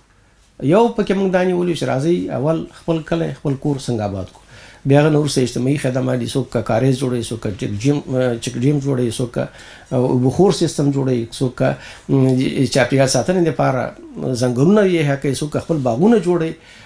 نو دا مجموعه کې د افغانستان د جوړونې او رغونې دپاره دغه دي. او نظامونو باندې حکومتونو باندې زړه نه تړو. افغانستان کې چې دا متل چې ده چې د حکومتي څوکۍ د حمام لونګ ده، دا معنا پخوا تجربه سوي کوم شی چې ډېر بې اعتباره د افغانستان کې سیاسي واک ده، هېڅ ډول بقا نه لري چې حاکم قدرت ته ورسېږي، سبا یې خلک شپې شمېري چې دا به څه وخت سقوط کېږي. اوس اوله انرژي په دې مصرف کړو چې څنګه حاکمیت نیسو، ځان هم تکب پارچه کړو او مقابل طرف بیا چې حاکمیت ته ورسېږو بیا په دې انرژي مصرفو چې څنګه یې وساتو. نو د خدمت دپاره زمانه او مجال چې ده دا نه پیدا پاتې کېږي نه. نو موږ راځئ داسې یو کار وکړو چې بیخي دغه سیاسي سیستمونو نه جدا د افغانستان د جوړونې نوې جوړونې دپاره بیا رغونې دپاره څه ډول فرهنګي کار کولی شو، څه ډول ساختماني یا د بیا رغونې کار کولی شو. نو په دغه لپاره راغلم، مشوره مې سره کوله. نو هیله لرم چې زموږ خبرونه بعد نور دوستان موږ ته مشورې راکړي، عملي میکانیزم باندې به هم کار وکړو. شیرین زوی صاحب جدول تاسو ته درولېږي، تاسې خپله خوښه باندې یو خیر ښېګڼې کار چې خپل ځان ته کوئ که اجتماع ته کوئ هغه به هم یاداشت کوي. ورسره موږ سره به هم یو یاداشت چې بیرته ځو کال ته کابل کې بیا غونډه سیمینار جوړو، هغو خلکو ته ووایو چې بهرمېشتي افغانان په مجموع کې دومره اجتماعي پروژې چې دي کال کې افغانستان کې عملي کولی شي، احتمال شته ده. او دې باندې تاسې باندې څوک نه د فشار حق لري نه د تفتیش حق لري، ستاسې خپل کار ده، خپل کار ده، خپل لاړ شئ. خپل بل هیله هم دا ده چې ډېر کومکونه هم خلکو سره کړي دي افغانستان کې، هر شخص چې دلته شته ده موږ په دې واقف یو چې هغه ته څو کورنۍ ور په غاړه دي. او نور غیر لغه هم دا د خیریه بنسټونو کارونه هم ډېر زیات د بهرمېشتو افغانانو لخوا پر مخ وړل کېږي. موږ ویلی چې داسې کار وشي چې نور د خیرات له سیستم څخه د افغانان چې دي وژغورل شي، چې روحاً دی کار ته تیار شي. ځکه د امریکې پیسې راغلې، د روس پیسې راغلې، دا ولس یې داسې بلد کړ چې اوس حتی کور و کلي کې چې خپل ځان ته کار کوي دی به وایي چې بیا د خارجي انجو ما ته حاضره شي ما ته کار وکړي. موږ وایو چې که خلکو سره تاسې کومک هم کوئ د یو اجتماعي کار په مقابل کې وکړئ، ورته دغه پیسې در کوم خوري به نه په دغه باندې خپل کلي کې ځان لپاره د بخور سیستم جوړ کړه، ژوره صاف یې وباسه، صحي اوبه ځان ته پیدا کړه، خو شخصي به نه کوي. ځکه هغه صحي اوبه چې دی وسخي استعمال کړي دی نه ناروغه کېږي. نظر دې ته چې موږ دې ته د صحت پیسې ورکړو ځان ته پې تداوي وکړه، ولې هغه کار نه کوو چې مخکې دې نه چې دی مریض چې دغه علاج مخکې تر مخکې کړی. همداسې کلینیکونه دي، وړې فابریکې دي، د سپلکو نه نیولې دي، د لاسي لوښو نه نیولې دي، د میسي لوښو نه نیولې تر نور پورې هر ډول موږ هدف دی چې د افغانانو پیسې چې دا سرکل پیدا کړي بیرته دوران د پیسه ضایع نه شي، دغه پیسو په ګټه باندې نوره ګټه وشي او هغه پیسې ټولې په افغانستان کې مصرف شي. ملت زمونږ ده، هېواد زمونږ ده، د سیاستوالو به کې ځي راځي د موقتي خلي لکه کرایي کور کې څه ناستي که نه. نو هدف دې کې ده چې دغه دودیز سیستم چې ده چې ټول عمر دې ته منتظر پاتې شو چې اول به سیاسي واک نیسو بیا به خدمت کوو، دې نه باید خلاص شي. سیاسي واک کې نه یم خدمت کولی شم. موږ په ډېر افتخار سره وایو چې زه خوشحاله په دې یم چې موږ دا کوم کارونه چې ما ته داسې نه دا ما کړي دي. موږ فقط یو کټلیست رول ادا کړی دی. کتاب چاپ یو مثال استاد کتاب لیکلی د فکري انرژي مصرف کړی دی، د چاپ وس نه لري.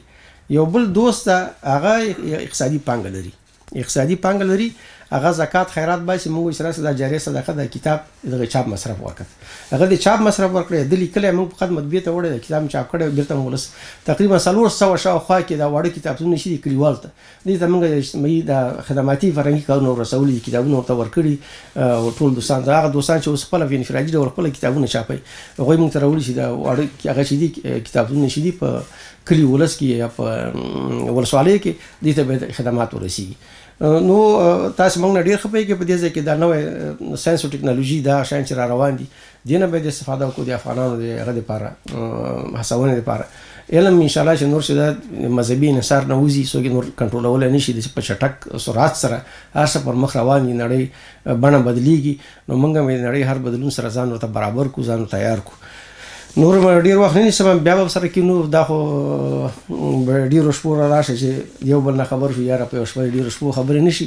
نو زړه خو م ډک دی او خوشحاله په دې یم چې د خدای فضل د افغانان چې په بهر کې دي د افغانستان له هرې موضوع سره د خپل روحي پیوند چې دا هغه ساتلی عکس العمل یې ښودلی دي منفي پیښو مقابل کې حتی کله کله د عکس العمل چې دا د ډېرې د ځورونې سبب هم شوی موږ وغواړو چې افغانستان کې نور د کینه بغض او عداوت چې ده دا په داسې یو سیستم باندې استعمال کړو چې دا نور د سړیتوب د مصلحت او د خواخوږۍ ځای ونیسي یعنې د خواخوږي پروسه چې دا غالبه شي چې موږ خدماتو ته وخت پیدا کړو نظر دې ته چې منفي انرژي یو بل سره په ټکر کې مصرف کړو هغه ښه دا ده چې په مثبتو لارو باندې مصرف کړو نور یو د بل په ځای کې نه دنیا دود زه خوشحال قایم مقام یم د مجنون دلته زه خوشحاله یم چې زما محترم استاد آصف بهان چې دی اوس د ځای موږ ته خوښه کړه موږ به نور ته خوښه کړو موږ هم اوس پوهنتون کې دي حالات داسې دي چې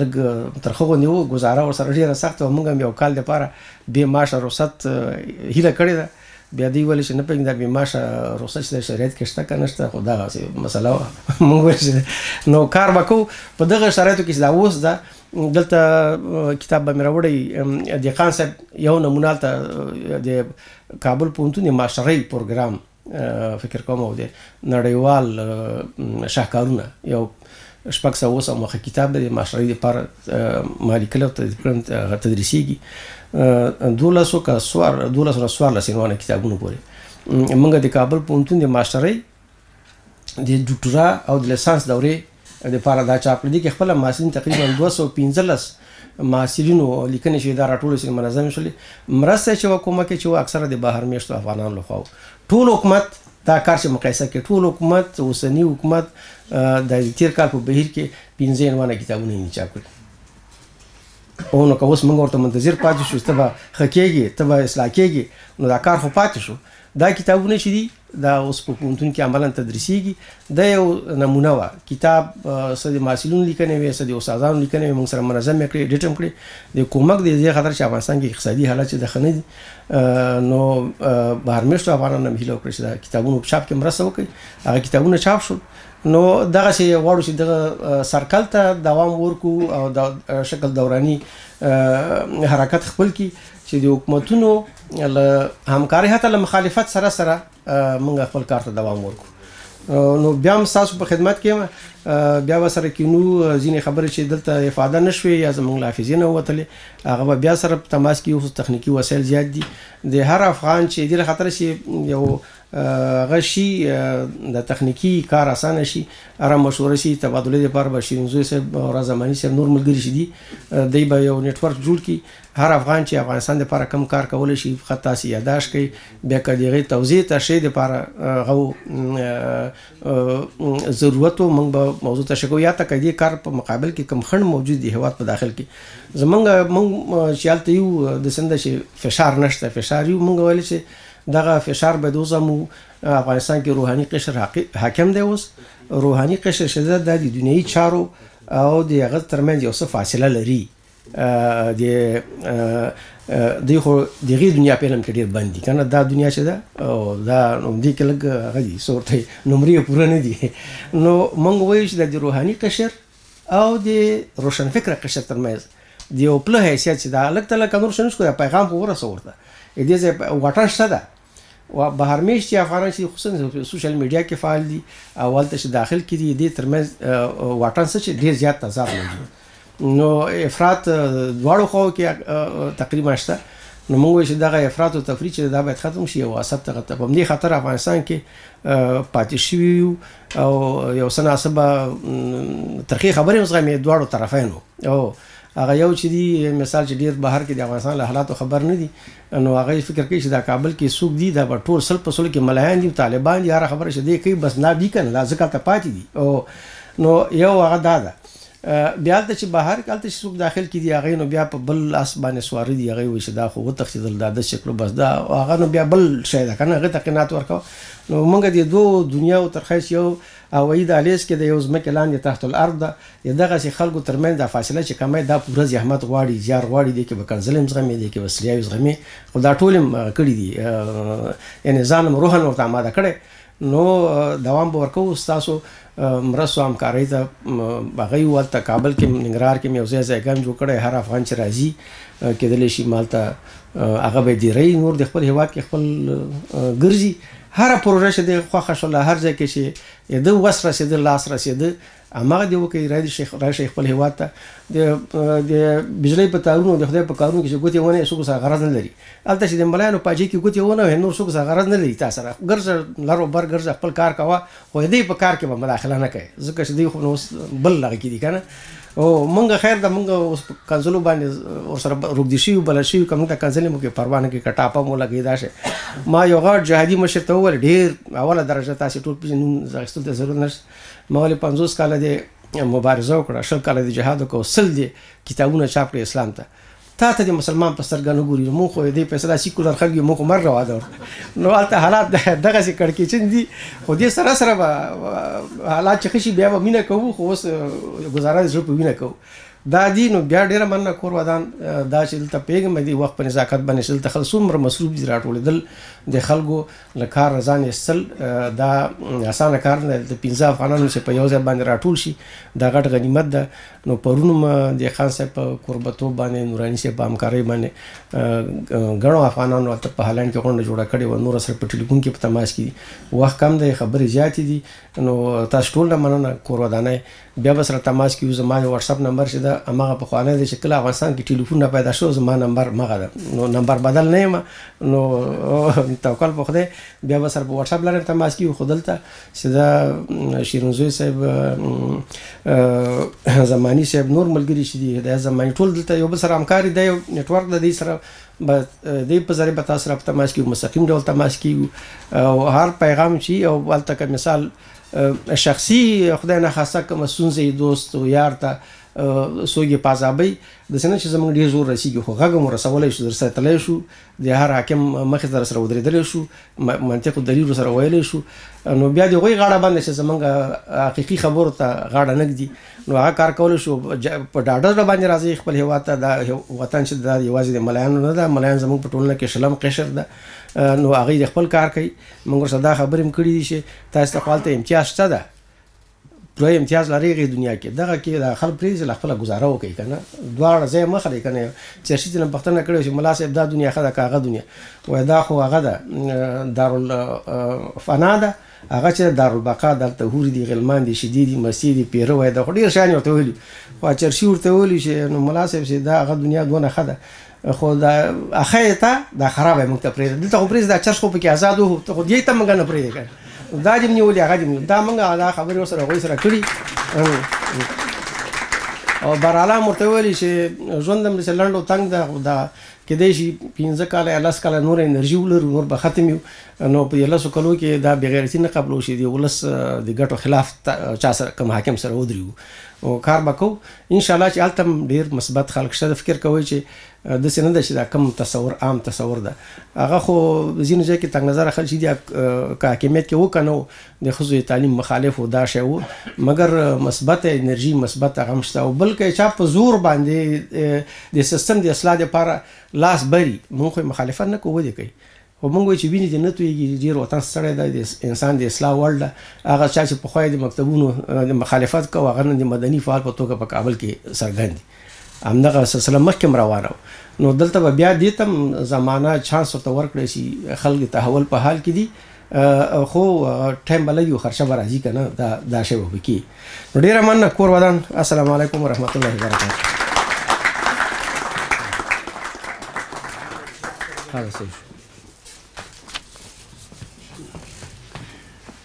د محترم استاد پوهاند دکتر محمد اسماعیل یون صاحب نه یوه نړۍ مننه چې خپله ارزښتناکه علمي وینا یې موږ ته واوروله.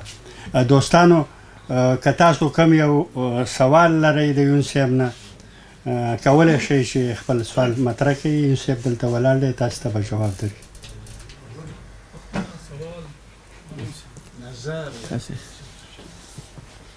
نظر وي سوال وي کومه پوښتنه وي نشته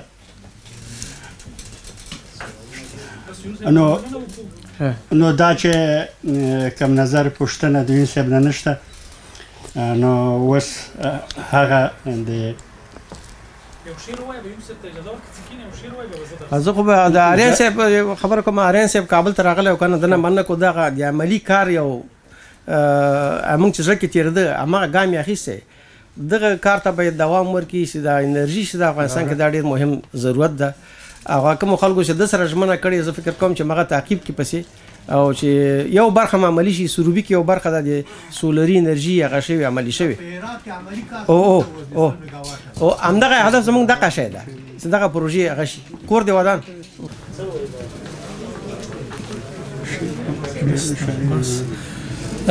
بخښنه غواړم مشرانو په آخر کې هلته مشرانو نه توجه غواړم چې د آخر د پای د غونډې ده چې پخوان غونډه راټوله کړو. لکه څنګه چې بېلوال صاحب هیله وکړل ټولو پاتمن مشرانو څخه که څه ویل وړاندیز پیشنهاد انتقاد یون صاحب په خدمت کې ده. که کومه پوښتنه هم لري ستاسو په خدمت کې ده او مایک ستاسو په خدمت کې او که پوښتنې نه وي چې لاړ شو بلې برخې یا د غونډې ټولولو برخې ته. نو داسې برېښي چې دوستان مشران لیوالتیا د خبرو بیا هم د ټولو ملګرو د دوستانو د مشرانو د کور ودانې چې راغلل او بالخصوص د لرو پرتو سیمو څخه خاص کر او په ځانګړې توګه زه له خپل قدرمن پاتمن مشر ښاغلي دهقان صاحب څخه مننه کوم چې میلمانه ورسره راغلل او ځوانانو ورونو په حساب ټوله شپه مزل کړی ده. وروره بې وخته را روانې نه خو موږ غږ کوو بیا راس زمونږ سټایل دی خرابه که ښه خیر په هر صورت. نو بیا هم له ځوانانو ملګرو نه نړۍ مننه کوم د چا خبره ټوله شپه مزل کړی او یون صاحب په خیر موږ ته راورسو او د قدرمن مشر دهقان صاحب څخه هم مننه کوم چې پرونی د چا خبره په زړه پورې او درنه غونډه په لار اچولې او د یون صاحب کوربتوب یې وکړ. البته موږ تاسو ټول کوربتوب یې وکړ. نو په دې برخه کې قدرمن مشر دهقان صاحب په موږ تاسو ډیر حق لري. لکه څنګه چې بېلوال صاحب د خبرو په پیل کې چې دهقان صاحب کله غونډې ته تشریف راوړ یادونه یې وکړه چې په وطن کې دهقان صاحب بېلابېلو برخو کې هر اړخیزې مرستې کړي کومکونه یې کړي دي او په حساب خپل وطن کې په هیوادوالو یې زړه خوږولی ده. نو دا د ډیرو چیزونو او د ډیرو شیانو حق لري چې موږ ورته ډالۍ کړو. خو موږ د افغانستان ملي تحریک په استازۍ په سر کې چې قدرمن مشر یون صاحب دلته تشریف لري او د موږ د رهبرۍ هیئت ملګري د ټولو د افغانستان ملي تحریک د مارچ څنګه د رهبرۍ هیئت له مشرانو څخه هیله کوم چې دلته یو ګېډۍ ګل موږ لرو قدرمن دهقان صاحب ته به ډالۍ کړو. خواهش مې داره د رهبرۍ هیئت ملګرو نومونه خو ځان پېژنئ راځئ ټول سټیج ته تشریف راوړئ. رحیمي صاحب، اتمی صاحب، پردیسیار صاحب، بورا صاحب، ملکزی صاحب، داویزی صاحب.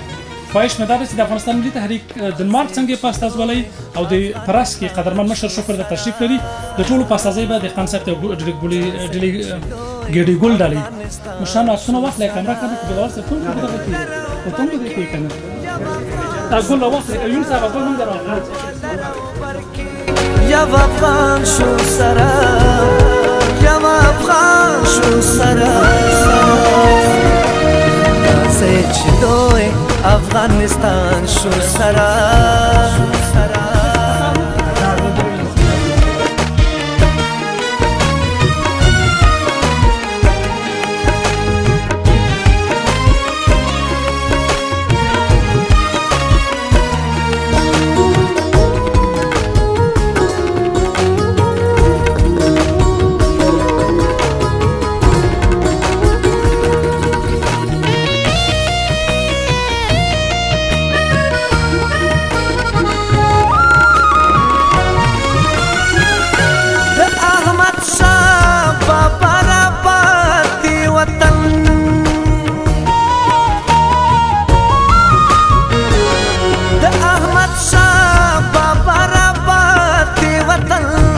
مونږ ته به د امریکایان جوړ کړي چا ویل مونږ ته به څوک جوړ کړي خو هیڅ چا دا وطن مونږ او تاسو ته جوړ نه کړو. د یون صاحب محترم په خبرو د نور دوستانو په خبرو دا وطن باید مونږ او تاسو په خپله جوړ کړو او هر سړی ځان ته دا حق ورکړي دا وطن زمونږ دی او دا وطن په مونږ حق لري. د وطن په مونږ باندې مکتبونه ویلي دي مصرفونه یې کړي دي باید د دې یو څه حق خو موږ او تاسې ورته ورکړو.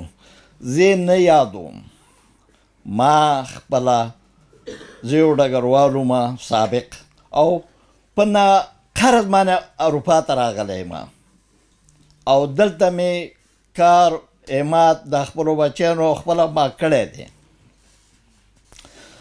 پروس کال هم تاسې به شاید حاله وئ چې ما یو څو روپۍ د شبخانو سره کومک هم وکړو او دلته د څاګي په ډاګ کې موږ هم لګې سو موږ څاګانې وباسو دغه ټول جوماتونه او دغه کونړ کې څوک بلد یې او د څپرې او د شوډک دلته موږ یعنې پاخه جوماتونه جوړ کړه یعنې غره ته هم خښتې جګې کړه غره ته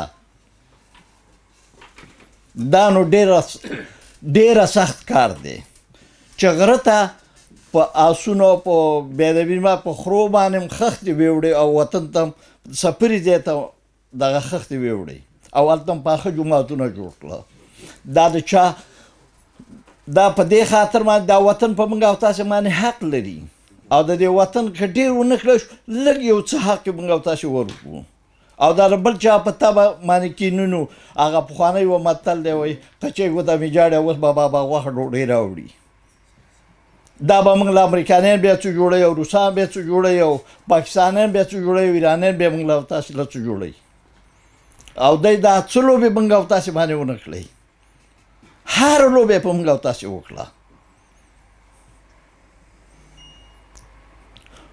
نو موږ او تاسې باید دا د یونیسیف په رابطه چې دا کوم خبرې وکړي دا واقعا دا وطن که ډېر ونه کړي دغه خپل وطن کې یوه حجره جوړه کړو یوه کوټه جوړه کړو هغه د مړي او د ژوندي دپاره یو ځای جوړ کړو دغه وطن دپاره یو څه کار موږ او تاسې وکړو یوه واله جوړه کړو یو پلچک جوړ کړو او که دا ویو چې پلانې حکومت راځي دا به یې جوړ کړي خو دا ناممکنه دی راځئ چې په موږ او تاسې په خپله دا وطن په خپله جوړ کړو او پردو خلکو پسې ونه ګرځو چې دا ډنمارکیان جوړوي او دا یې هالنډیان جوړوي او دا یې امریکانیان جوړوي او دا یې روسان جوړوي او دا یې جرمنیان نه راځئ دا لږ لږ یو څه شی جوړ کړو موږ او تاسې په ناچیزه چیز باندې یو څه شی کوی شو اول یو د میز باندې یو چپلاک دې په اندازه باندې ځای جوړ کړو چې چپلاک یې جوړې کړو بیا تار جوړ کړو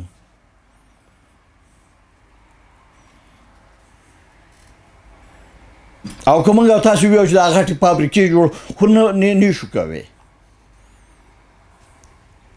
هغه تاجران هغه استادان چې په دې کې ماهر دي او تجربه لري د هغې نه خوښ کوو چې دا ټولو دوستانو ته دغه ټولو خپلو جوماتونو کې ووایي چې راځئ چې په خپله دا وطن جوړوو او د پردي د کومکونو او خیراتونو نه ځان خلاص کړو او د پردیو خبرو نه ځان خلاص کړو نو خبرې ډېرې دوستانو نور وخت نه نیسم ستاسې د ډنمارک میشته افغانانو نه زړه د کومې مننه کوم چې دا مینه ماته راکړه ستاسې نه مننه کوم خوشحاله او آباد اوسئ او ډېره مننه خوشحاله اوسئ سلام علیکم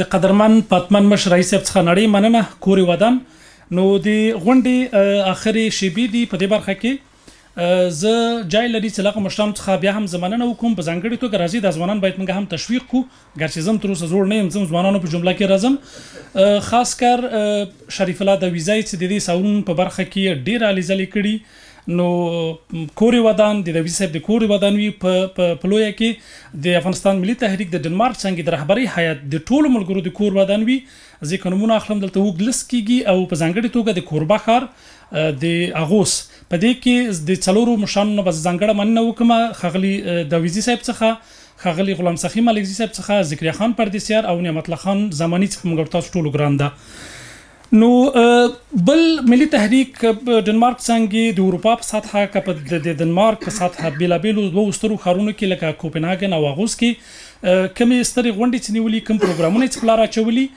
دلته ځای لري چې موږ او تاسو د لوی پکتیکا د مشرانو په استازۍ له قدرمن مشر درون مشر ښاغلي سخي مرجان څخه مننه وکړو چې دغه قدرمن مشر نوم به یې چا تر اوسه اخیستی هم نه دوی همیش موږ ته د ډېری وخت چې موږ کومې غونډې په اغوس کې نیسو سالونه دوی موږ ته هغه زمینه مساعدې برابرۍ او سالونه دوی موږ ته رانیسي زه د ملي تحریک ډنمارک څنګه اروپایي شورا او په راس کې قدرمن مشر یون صاحب دلته د مرکزی دفتر په استازولۍ یا په استازۍ له قدرمن مشر ښاغلي سخي مرجان څخه هم د زړه له کومې مننه کومه.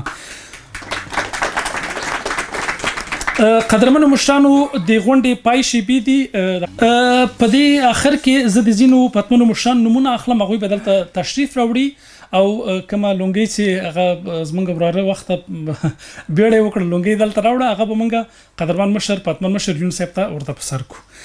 په سر کې کوم نومونه چې اخلم البته هغه مشران دي تشریف سټیج ته راوړي. قدرمن مشر ډاکټر صاحب شفاق بادام،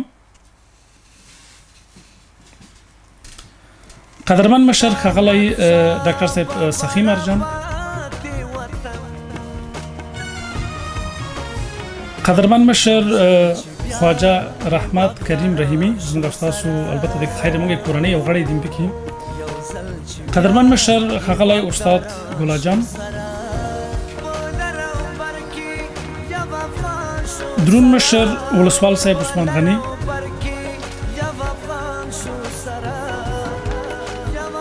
حاجی صاحب بسم الله خان وردک تشریف لري کنه؟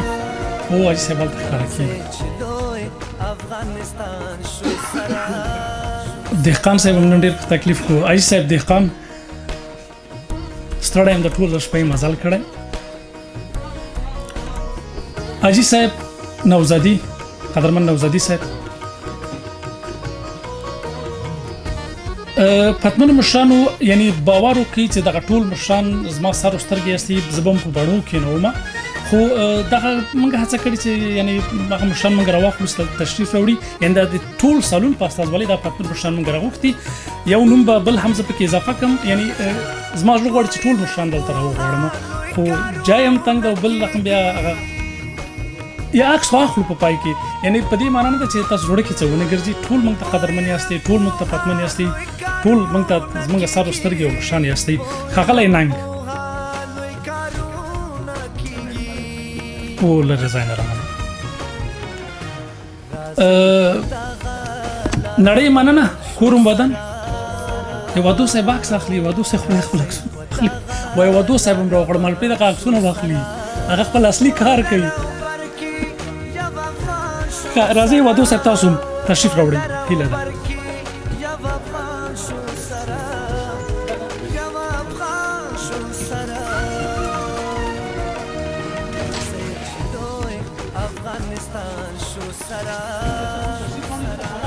جنرال صاحب چمتو هم هیله کېږي چې راشي ودرېږي مشر دی وایي نه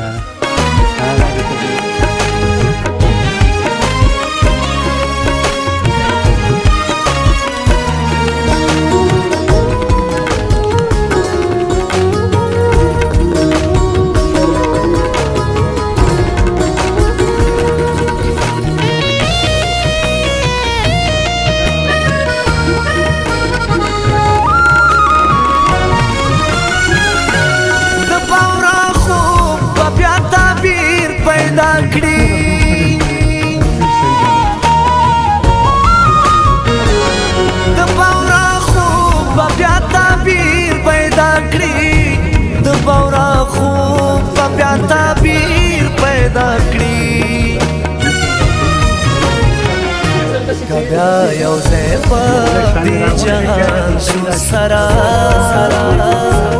که بیا یو ځای په دې جهان شو سره، په لر او بر کې یو افغان شو سره، په لر او بر کې یو افغان شو سره، یو افغان شو سره. افغانستان شو سره